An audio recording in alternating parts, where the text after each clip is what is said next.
negative interpretations. A common thing is people say, oh, you're saying X bad thing that doesn't make sense, which is also meta, by the way, but they will negatively interpret what you're saying. A mistake of this sort is often connected to the mistake of not thinking arguments are about knowledge. When you make a negative interpretation, you're thinking this isn't actually a discussion. You're only saying that because you're rational, or you're putting on a macho display, or You're drunk. yeah, or you're drunk, or you're trying to put the other person down, or whatever. Another way of thinking about this is positive interpretations are taking ideas seriously. Popper said that we ought to put our opponent's theories into the best possible shape before criticizing them. What you should criticize is the strongest possible form of the theory, not the weakest form. The stronger the form of the theory that you criticize, the more you will learn if the criticism succeeds or fails. Just as a point, don't say what the other person is claiming when you don't know. It's just meta. In my last talk about positive interpretations, I just said, that they're good and so on.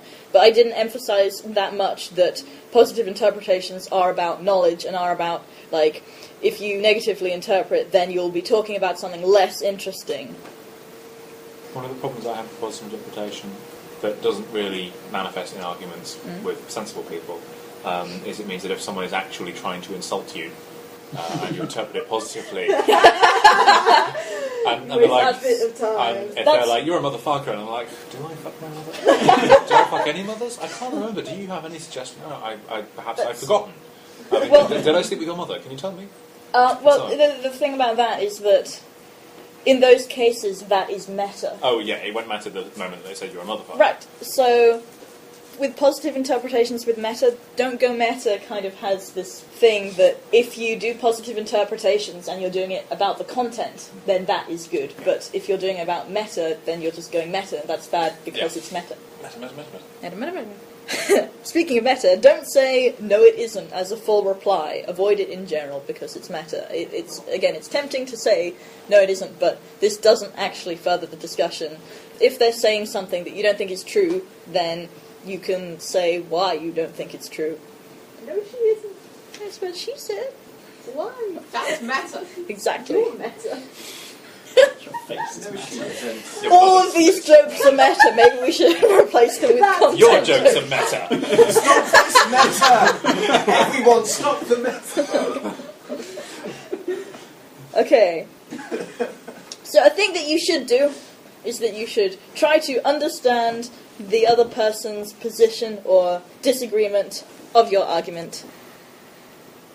So take their ideas seriously, do positive interpretations, and another way of doing this is state what you think they're saying in your own words. So if you're not sure what they're saying, or even if you think you know, then in general it's a good idea to clarify by stating what you think their argument is in your own words, because often that will reveal that you actually had a bit of a misunderstanding. I don't know how many of you were there when I was talking to Jan Lester, but I think I did this several times. I said, okay, so are you saying that, children are blah, blah, blah, and is this what you mean by maturity, and so on? And then he could either clarify or not, and that progressed the argument.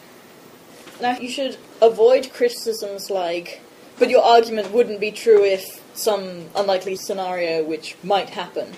So, for example, on the romance topic, let me just actually work out what this says. This is actually just restating something you've already said. So you should avoid criticisms like, what if you're only having candlelit dinners and all your friends live in other cities and they don't want to come anyway? That could happen, but it's not relevant because you'd have to be very lucky. It's not really addressing the main part of the argument, it's just finding a loophole. Right. So this is just Popper's thing about attacking the strongest possible form of your opponent's argument. Right. People do that a lot with libertarianism. It's like... Oh, they look for loopholes. It's a huge amount of the debate between libertarians and socialists. I actually have an example of libertarians. So let's say you have a libertarian who's arguing that hospitals should be private. Then someone crits and says, wouldn't that mean that people who can't afford it die on the streets? And the libertarian says, but that would be taken care of by charity. In saying that, he's not really answered the question, because charity won't take care of everybody.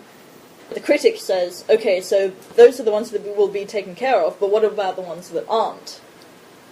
The libertarian would need to address the full case. People die in the streets now with government, and that's the argument that he should be making. The critic is saying, what about the people who fall through the cracks? A better reply is that there are big cracks now. So, as Richard pointed out, this is a Popperian maxim that before criticizing an argument, we must present it in its best possible form. This mistake is doing the opposite. It's presenting a contrary argument in an inadequate form where it's weak.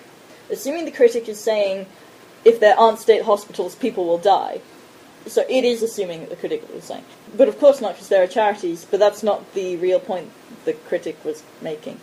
Have I said this at least kind of clear enough for people to understand it? Okay. Another mistake is not being clear enough about what one's aim is in the argument. Again, this is something that Richard suggested. That's bad. Yes, but it's saying that if it's a bad point, then it's your fault. Right, okay, fine. Are you trying to solve a problem? Persuade somebody of something? Impress observers? Soothe your ego? Seek the truth? If you don't remember why you're arguing, you'll argue aimlessly, doing things like nitpicking, interpreting badly, or asking uninteresting or tangential questions. This is actually that theme music from earlier for that whole thing that you just said. This may lead to nitpicking. I can help. Side effects may include. Lots of the mistakes that people make come from losing sight of the overall goal of the conversation. E.g., simply saying, no it isn't, without explanation doesn't help reaching any kind of truth. So unless your goal is to kill time or frustrate the person you're arguing with, it's a waste of time to say it. I have a counterexample. Yes. Really? That one time when Liberty completely floored you and me and David with I don't remember. That was content, though. That was just measure and form. What was that about? I think it was... No, by the way, the full sentence was, but, yeah, that wasn't that. What is this? Seriously, what was that about? I don't remember what the topic was about. Can you remember? No, I can't, but it was about whether something is right. Yeah, it So, was... and you're saying that this is a counterexample? Yeah. What? How? Because there was, like, a complete lack of content. It Was just... it not a waste of time to say No, it? it isn't said less verbally. Yeah, and it was a waste of time, wasn't No, it? but because all of us went, yeah. No, but see, her way... You have no idea how Wow, that's persuasive. persuasive. Seriously. No, but look, okay, I don't remember. Okay, we were arguing about whether something was right or wrong, and me and Sophie and David were kind of... I and Sophie and David were kind of, like, thinking, well, you know, maybe it's this thing, and Liberty was saying that wasn't true, but it was kind of like we didn't really want to believe it, or I don't remember what it was. It was like, just like we were considering it from all angles. Right, And then were like, but what about if... Yeah. Something? And then Liberty said, but meh, and that made us realise how stupid we were actually All of being. us went, actually, But- yeah, you're but- right. but it was content. Is it possible that the meh was actually communicating quite a lot more in terms of, Yeah. that's really unlikely, or... No, not really unlikely, but it was more happen, like, yes, or- but This you're is being... ridiculous. Yeah, exactly. The last point that I have, this is a very common mistake, and few people know about it. You might know it in the phrase, losing the plot. In arguments, often when it's especially a longer argument, people will lose track of what is actually being talked about, and they will say it and that. But they think they know that he was referring to the original point, but it's actually kind of somehow changed meaning. We don't have enough memory to deal with lots of yes buts. What most people do is that they choose randomly what the forgotten it means. The next time will be illogical given those lines, even more if you ramble. This is kind of like a context shift. The person that you're arguing with will often answer as if she only heard the last line of the argument, and then inferred what the rest of it must have been about. There'll be like a sequence of things, and then you kind of forget the earlier ones, and then you kind of infer it. So the solution is that you will forget the context after like 5 or 6 utterances. It's humanly impossible not to, because we don't have enough memory. So you should look out for it and remind yourself or the other person when it happens. A warning sign is the person makes back references that you don't remember what they refer to.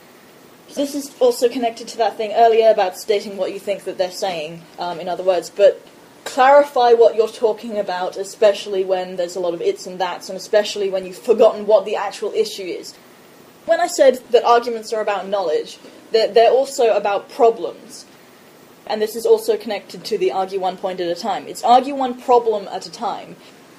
This is kind of like forgetting what the problem actually is. So you should always, when you're having arguments, always keep in mind that you are trying to solve this problem. And remind yourself. So just for reference, I made this in a wave, in a Google wave, that some of you might be on by now. And Richard did a blip. And he said... Bear in mind, this is actually after multiple context changes, not necessarily utterances. It's possible to talk in one context for a long time without forgetting what you're talking about. Also, some contexts are easier to remember than others. More specific or detailed or defined contexts are forgotten more readily. For example, you'll remember that you're talking about food, but you'll forget that you're talking specifically about food in US diners. And I replied, one usually doesn't have a long discussion without some kind of context change. Every time someone says, yes, but, that is a context change. At that point, it's common to forget what the but is about. If you talk as if the subject of the question is, what is the best way to cook roast beef, instead of, are US diners better than British ones? And my last point, be brief!